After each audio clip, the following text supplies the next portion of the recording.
Yep, I'm one of those.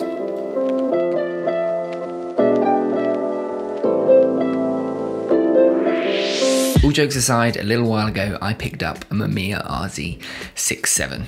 Maybe I was influenced by the 100,000 film photography YouTubers that use this camera and have just made it into this massive trend that keeps driving the price up and up, but maybe it actually just is the best 6x7 film camera available. Either way, I saw a great deal on Facebook Marketplace for a body, waist level finder and pro winder too, and I just couldn't resist. 24 hours later, I owned my first 6x7 medium format film camera, the Mamiya RZ67 Pro.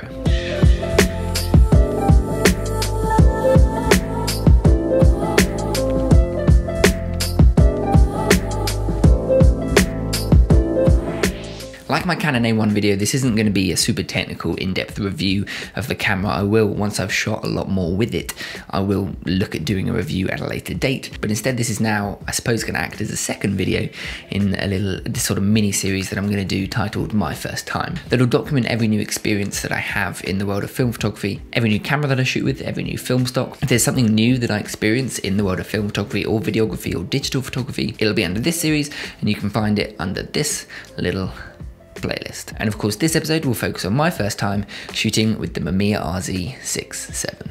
Also, coincidentally, this does happen to be the first time that I bought film gear from a Japanese eBay seller, and I have to say it actually went pretty smooth. There was no real issues. It arrived pretty quickly and I paid all the import taxes, and the next day I had a 120 film back and the only lens that I currently own for the RZ, the 180mm f4.5 WN.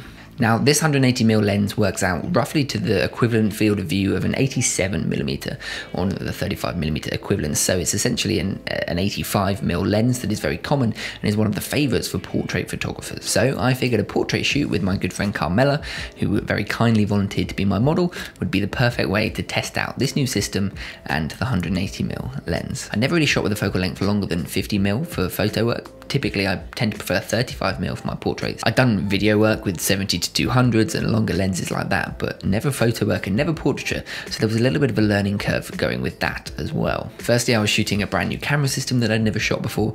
I was shooting a brand new negative size. I'd never shot medium format 6x7 film before, and also I was using a focal length that was pretty much completely unknown to me. It's safe to say I didn't really have the highest hopes. I mainly wanted to take it as a learning experience to learn the system and the lens and the focal length and also the 6x7 format film, and I also just wanted to sort of check that the lens and camera actually worked and that I hadn't been completely scammed by the guy on Facebook Marketplace. But I figured if we went out and shot a golden hour, it's impossible for me to mess up, right? I mean, the light looks amazing. All I'd really have to do was compose, focus and shoot, right?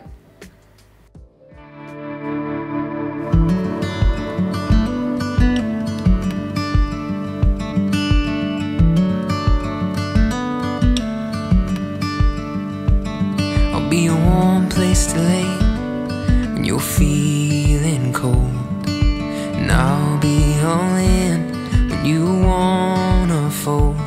When we're dancing life's dance, you'll be the partner I hold. You and me together growing old. I wasn't able to shoot too much B-roll. I'm still a one-man band when it comes to shooting this sort of stuff. It was just Carmela and I out in a field. I was lugging around the RZ, the Canon A1 and also the Sony that I'm filming this with. It was kind of difficult to take much more B-roll. I promise I'll try and get better and shoot some more behind the scenes type stuff for future videos. But let's get to why we're all actually here. The images from the RZ67. And you know what? I'm pretty satisfied with how they came out for a first attempt. And I will be, yeah, I will be, I will be whatever you need me to be.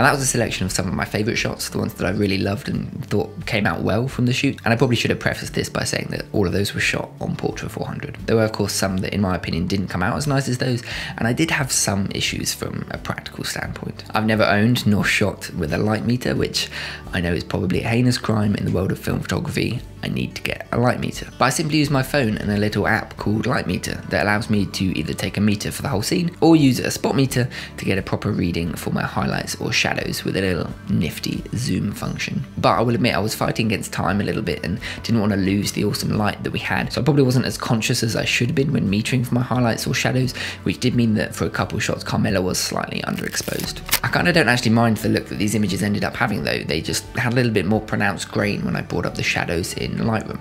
I'll definitely eventually pick up a proper light meter and learn to slow down and take a proper reading for either my highlights or shadows. So if you're new and you don't have a light meter, or if you do have a light meter but you sometimes don't use it, just keep that in mind. Another thing that I was slightly apprehensive about and wasn't totally sure how to tackle was the depth of field and the focusing with the 180mm lens on the 6x7 format. Just from looking at the depth of field ring on the lens, I saw that if I was pretty close to Carmela, even at f11, I'd only have about half a foot or so of acceptable focus. That isn't a whole lot of wiggle room. And with light diminishing during golden hour, I was worried that if I either went lower than f11, I'd have a super shallow depth of field, or if I had to lower my shutter speed too much to get a properly exposed image, then I might introduce motion blur, because it's a pretty hefty slap that the shutter gives when it shuts. And there were definitely a couple of images that weren't 100% tack sharp as they could be, nailed focus, no motion blur at all. But for this sort of thing, and for just putting them on YouTube and for using them for personal use as a learning experience, they're perfectly fine. And I did also waste one frame by accidentally clicking the shutter as we walked between locations. Yeah, I gotta learn to always put this back in between shooting frames. But as I said, overall I was pretty happy with how the first shoot with the RZ went. I don't really have much experience with posing or shooting with models, and Carmela has no experience modeling either, so we both went in a little blind there. But she told me she likes the results, and I'm pretty sure she made one her Facebook profile picture, so they can't be all too bad. I also shot some 35mm images with the Canon A1, mainly because I wanted to sort of compare and contrast the differences between tonality and grain and dynamic range and sharpness of the film formats. And also I was kind of a little bit scared I wouldn't get any usable images with the RZ67, and I didn't want it to be a total waste of mine and Carmela's time. These were taken with my Canon FD 50mm 1.4 and were shot in aperture priority mode, the AV mode that I spoke about in my last video. And that's probably the reason why Carmela's face is a little bit underexposed in some of the images. It's a little bit grainy because I've had to bring it up in post, and I think that's because my Canon's light meter took a reading for the whole scene, and it probably brought down the exposure overall to try and bring back some of the detail in the sky. Again, maybe that was a little lazy on my part, but it was just a super quick and relaxed shoot with a friend of mine. It wasn't super serious. I was just trying to take it as a learning experience, and I'm pretty happy with how the images came out.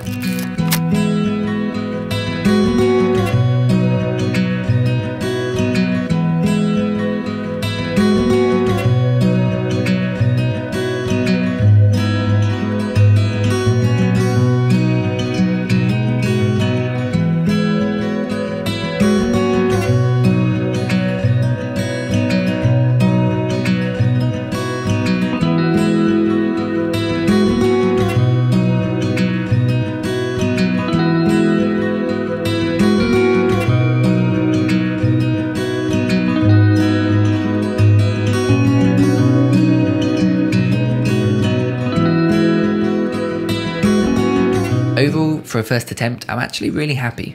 I've been working in video and filmmaking for a few years now, and I can confidently say that my first video that I ever made was nowhere near as good as these first images with the Mamiya. So I've got a slightly higher platform to sort of build upon, I think. But one thing I'm not super sold on is the 180mm lens. Just from a personal preference, I prefer something a little bit wider. I shot with Carmela before she kindly volunteered again to be my model when I first got my digital camera, my Sony, and I used a 35mm Sigma art lens, and I feel like I just personally prefer that focal length and that wider field of view for this type of work. I'd rather be slightly wider and see more of the subject, more of like an environmental portrait, than have a more compressed field of view that I got with this 180mm. Now don't get me wrong, the lens is incredibly sharp, it's built amazingly, it feels great to use, it renders some awesome tones, creates some great bokeh, but it's just a little too tight for my liking. I just think for future work I'd prefer something closer to the 35mm and 50mm range, somewhere in that sort of scope. So I'm hoping sometime in the near future to pick up the Mamiya 90mm f3.5, because I think for portrait work with this system, that'd be the ideal lens for what I want to do. So watch this space for more shoots coming with that lens and the Mamiya RZ67, hopefully in the near future. But that is pretty much everything for this week. I'm so happy that I got this deal on the RZ67, and I'm so happy that it actually works. And the images that I got, I think, are a great starting point to really develop and use this system a whole lot more. I just cannot wait to create some more photos with it and share them with you guys. If you enjoyed, please feel free to leave a like down below, comment your thoughts on the images or if you've ever shot with the RZ67, and subscribe and hit that little bell if you want to see some more. So, hopefully, I'll see you next week.